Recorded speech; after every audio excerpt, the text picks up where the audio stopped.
Welcome, everybody, to another episode of FYC Film Review. I'm your host, Gani, and with me, as always, is my co-host, Satan.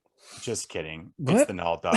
What? What's What? happening? What's up, man? How's it going? Oh, I'm doing well, buddy. How are you? I'm okay, I suppose. I'm a little shaken up by this movie, but I'm okay. I'm doing well. So I'm glad. This one put me into a Sleeping Beauty-esque slumber many times over. You're in for a treat this week, folks. What do we have? What do we watch? Oh my gosh. Well, we went back to the 80s. We went back to the 80s We do and love we the dug 80s. up. We went to 1985 and we dug up this movie, this Ridley Scott, directed by Ridley Scott, legend. And it's one of those movies that it's an adventure fantasy round movie, and it's something that the 80s produced a lot. And I know this movie has a cult following. Did you see this as a kid?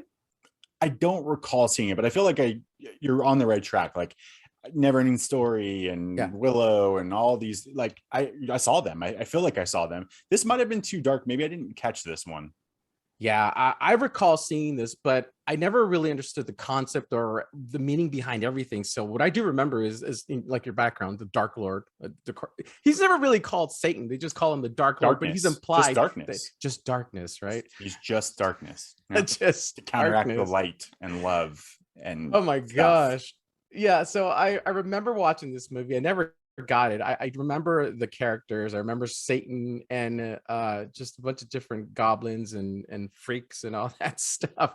But now watching it now as a 40-year-old guy, I understood it. I totally understood the movie. That doesn't mean that the movie was great. It just means I understood it better.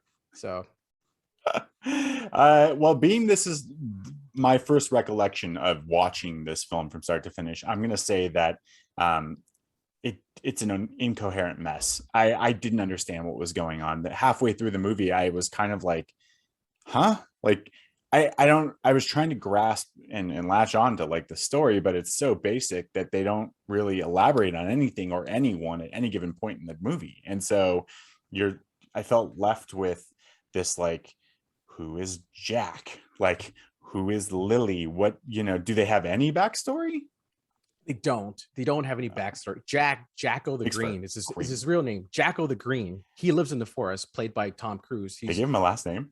Yeah, his name is Jacko the Green. It doesn't matter. He lives in the forest with the animals. So that's what he does. He lives in the forest with the animals. And in the beginning, it tells you that only the purest of hearts can get close to the unicorns. And the unicorns are what has the light. And if the lights go out, then the whole world is destroyed. It's kind of like Lost, you know? So that's the concept, and it's these unicorns are like the main attraction in this because they have the light that holds pureness and goodness and all that stuff. So just get ready for that kind of stuff. I know there's a lot of people that like this though. So before we really start digging into this movie and probably just crapping all over it, I just want to apologize first and foremost because we're probably gonna stomp on a lot of people's childhood and dreams and fantasy. Yeah,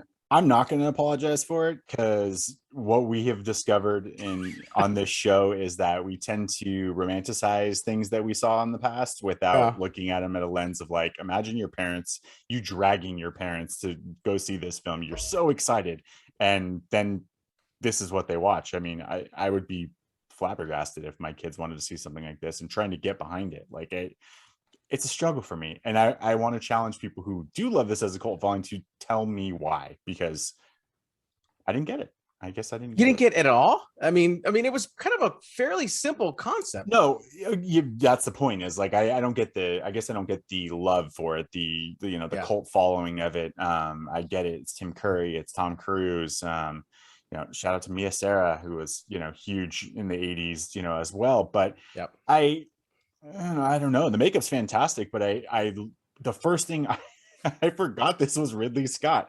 I don't know how you go from Alien to Blade Runner to Legend. Like, this is a mess. And I'll start with just financials. They spent $24 million making this movie, and it didn't make it back. It was a a huge mess.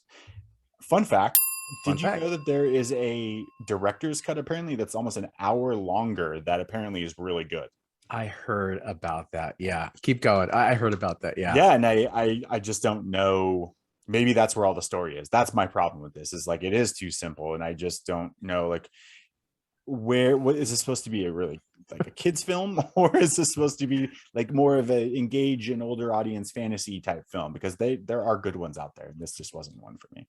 Yeah. Okay. Just to piggyback on what you said about the director's cut, there's actually 3 versions, I believe, of this movie. So originally, there was this cut that was longer. It was supposed to be like 120 minutes, and they showed it to a test audience, and the audience hated it. And originally, that movie had Jerry Goldsmith's score, which was romanticized. So from what I read, the test audience didn't like it at all. Ridley Scott went back, edited it, and that's when he brought in the amazing Tangerine Dream, which I'm saying amazing, trying to be funny, but a lot of people think they're amazing. There's 3 versions: the Tangerine Dream, the Jerry Goldsmith, and the director's cut. Okay. What we saw, you and I saw, was the theatrical cut, which was only 9 minutes. So hey, that wasn't too bad. No. That wasn't too bad. I thought that was fine. But it really took me to a place that I did not want to go. I didn't want to go, but I went there. I survived, and yeah. I mean, Tom has never acted better, so you know. He looked so confused in this, didn't he? Yeah. It I read some stuff too that, you know, he for a long time he hated the theatrical version so much that for a long time he wouldn't even talk about it with people. Like, oh, really? Is that right? Ask him about it, and he didn't want to talk about that movie, you know, this movie, whatever movie like we watched, I guess. I'd be interested to see, and I think that's a fun fact you should note, the Jerry Goldsmith thing, like he's a great composer. Like he's a really famous composer. To just completely cut it and switch this, I don't know. Again, I'm lost, because you have Ridley Scott, who's just made these really great films, to sit back and listen to the test audience in this situation on something as big as like the score of a film, and completely switch directions and go. I'm not saying Tangerine Dream is bad. It felt weird. Like it felt disjointed. It's almost like you could tell things went bad in this, putting this movie together. Sure, but I think Tangerine Dream brings something to this movie. I know you're rolling your eyes, but that soundtrack, they're a German band, and they bring this synthesizer, these 80s type of this feeling of, listen, I've never been to a fantasy realm like this, but if I ever went to a fantasy realm like this, I would think that the Tangerine score, this music, that's what would be in it. And so I think it works. I really think it works. So I'm going to give it props to Tangerine Dream because of that. So I can't say it doesn't work. It just felt weird. It all felt weird. I think there were moments too that I could actually hear some of the Jerry Goldsmith, like maybe towards the end at some of the like, you know, the really like height of the action, you know, when Jack is facing off against darkness. Could they not have come up with a better name? So let me ask, and I couldn't find a lot on the writer. Was he an author, and this was like a book that got it turned into a movie? Because he wrote the screenplay with Ridley Scott. He did, yeah. I don't know if it was a book before. A lot of screenplays after this. Like he had like 3 movies, and that was all he did. And maybe that's because this one's not so hot. But yeah, I don't know. I mean, but it has such a big following, and I kind of get it, because listen, I saw Neverending Story not too long ago, again as an adult, and that movie's awful. It is awful. See, you say that now, right? But you haven't rewatched it. I have. You have. Okay. Yeah, I still like it, but I get maybe that's this. Yeah. This is So Neverending Story is, you know, this is your legend, or Neverending Story. Yeah, and that could very well be. And you know, I think probably people who find this, you know, a cult classic like Labyrinth, you need to go back and watch those things. Like they're definitely 80s. You can feel the 80s in these movies. Big time. Kroll and Dune and all these movies, like you can sense that they're 80s. I will say the practical and special effects in this were very strong, like extremely strong.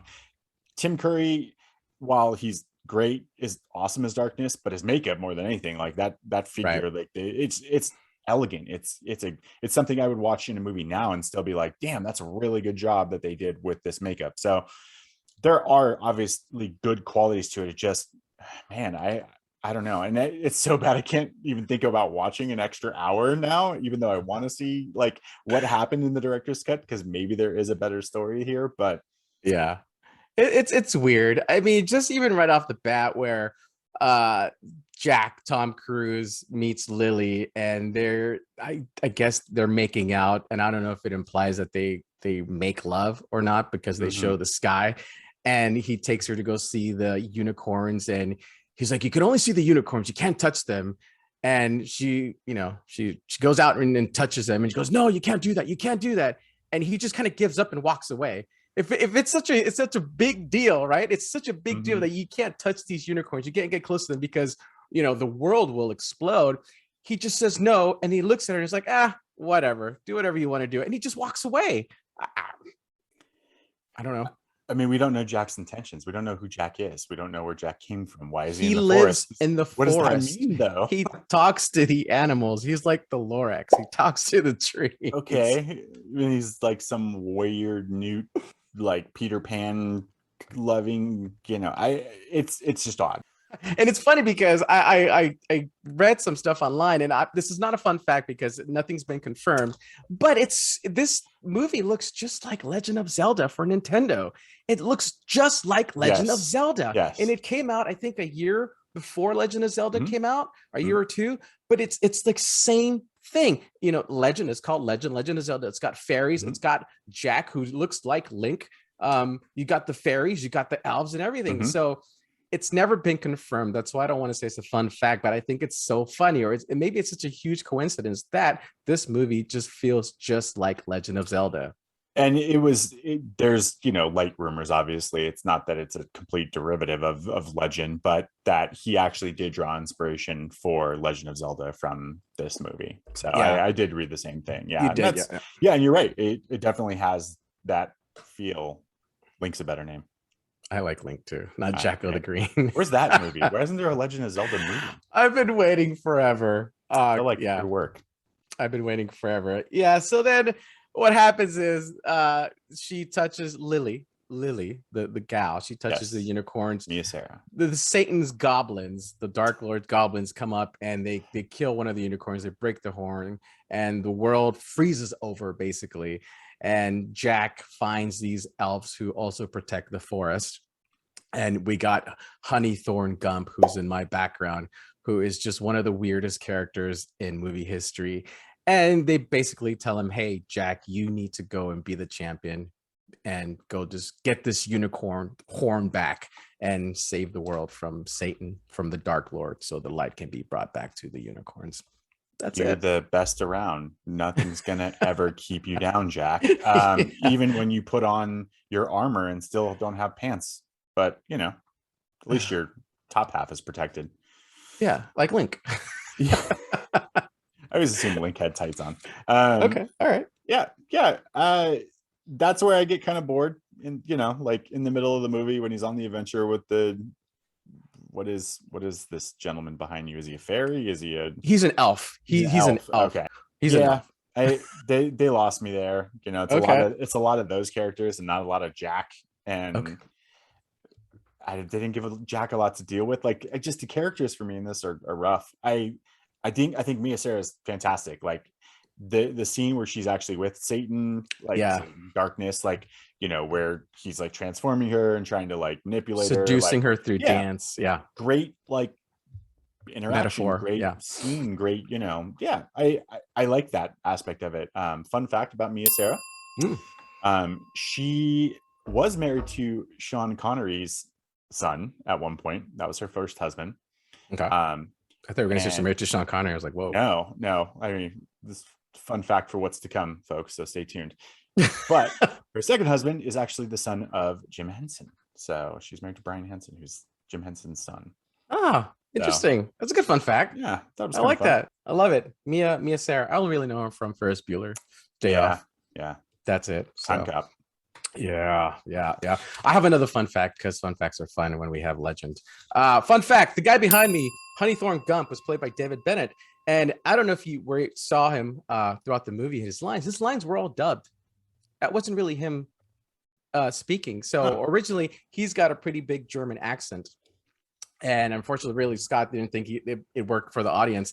So what they did, they had this Alice Payton, who also played Blix or Brix, the Goblin, right? So she dubbed his lines. So when you hear him speak, it's actually her, because his original voice had a German accent, and Ridley Scott didn't think it was going to work for the American audience. Nobody would ever believe that an elf is German.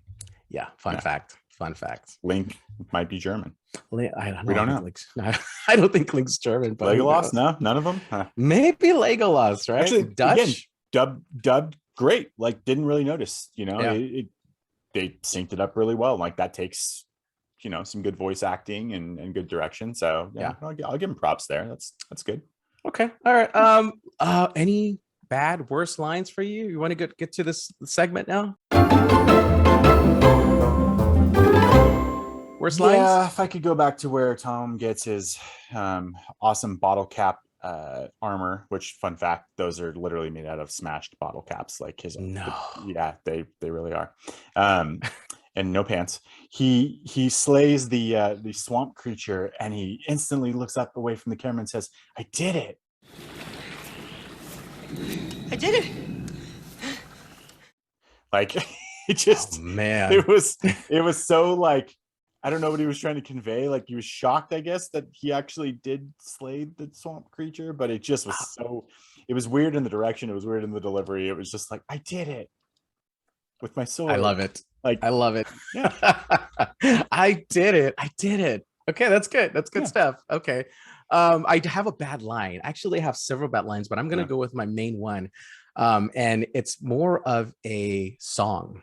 So it's the whole song at the end, called Love by the Sun. So if you hear it, it's by Tangerine Dream, and it's called Love by the Sun. And when I first heard it, I watched this twice, by the way. I saw it twice. The first time go around, I saw it with my wife, and this song came on, and we looked at each other, and we're like, what the hell is this crap, right? And it's so bad. And it's so bad that I eventually just started kind of just singing it to myself throughout the day. And so I rewatched it again, and I can't sing it because I don't want to get any copyright issues with YouTube here, right? But if you guys, if you just go Google this, go YouTube, Tangerine Dream, Love by the Sun, listen to it, close your eyes and just listen to it. It is so bad that it is so good. That don't make no sense. And for the last 3 days, I cannot get it out of my head. So my bad line to you guys is Love by the Sun by Tangerine Dream. I thought you were actually going to give me a line from the song. No, it's the whole song itself. it's the whole line. Okay. It's the whole song itself. It's the whole song itself. Yes. There's a line in the song that always like snaps me out of the song because it like doesn't fit. Like, you know, I can't even. Legends are now and forever. Something like that, but like, you know, it just doesn't flow, and you're like, I know what you're trying to convey. I understand why the song is what it is. I just, for goodness sake, it's really bad. That's it. It's the for goodness sake. Yeah, it's delivered very weird, and good call out. That definitely is a bad line. It's so bad, but it's so good. Pretty jarring to be woken up by that when you fall asleep watching in your first go around, and that song comes on. You're like, oh my god, am I in a nightmare? Yeah, so that's my bad line for this movie. Yeah. Do you want to go to the end? Yeah, the epic battle between Darkness and Jack and Jack-O the Green. The plot of getting, I guess, sunshine is his only weakness. So getting the sun, light, to divert into hell, I guess, his dungeon. Yeah. It's like it's so long and drawn out. They spent so much time trying to get these plates in position. Yeah, that they finally have to give the pixie something to do to wake up the other guy that's in the party, to have him hold up the dish too. It was just like they all needed something to do while Tom was swinging the sword against Darkness. Against Darkness, and Darkness gets defeated, of course, and then that's when we got the sweeping song by Tangerine Dream. It's like blown out by sunshine. I didn't realize the sun was that powerful. It just like blows him out an airlock. Yeah, Love by the Sun, man. Love by the Sun. Oh, if you're loved by the sun, you will stamp out the darkness. Right, and then the light will go back into the unicorns. Now, do you get it? It makes sense. So good. It's wonderful. I had no idea. Yeah. It's like the ultimate good versus evil movie that you don't need to watch. No. Okay, I'm not gonna say you don't need to watch it. All right. Okay, you know what? Let's rate it. Let's get to the rating now. Do we just get in there? Let's just get in. Get down and dirty with the unicorns. Let's get down and easy. Let's get down and dirty with the unicorns. All right, let's rate it. Let's go with a rating of unicorns, 1 to 5. 1 unicorn being just awful darkness, and 5 unicorns just the light is shining bright on us. So, who wants to go first? Do you want me to go first? I'm gonna let you go first. Ooh, okay. Yeah, I'm gonna put the pressure on you. Okay. Again, I saw this movie twice. I'd never seen it as a kid. I mean, I saw it as a kid, but I never understood it. And now watching it as a 40-year-old, I understood the whole concept. It is not a great movie by any means, but I understand why this could mean a lot to people, especially being in the 80s and having this fantasy quality that only the 80s could produce. And Tangerine Dream coming in with their score and their music. I'm going to give this I'm going to give this 2.5 unicorns. Wow. I know. Whoa, that's more unicorns than there are in the movie. Come on. It's 2.5 unicorns. Boy.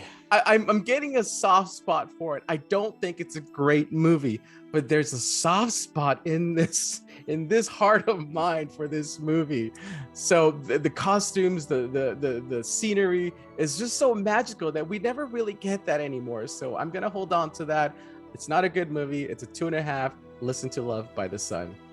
I'm out. I feel like that song has got Stockholm on you so much that you gave this way too many unicorns. I'm sorry.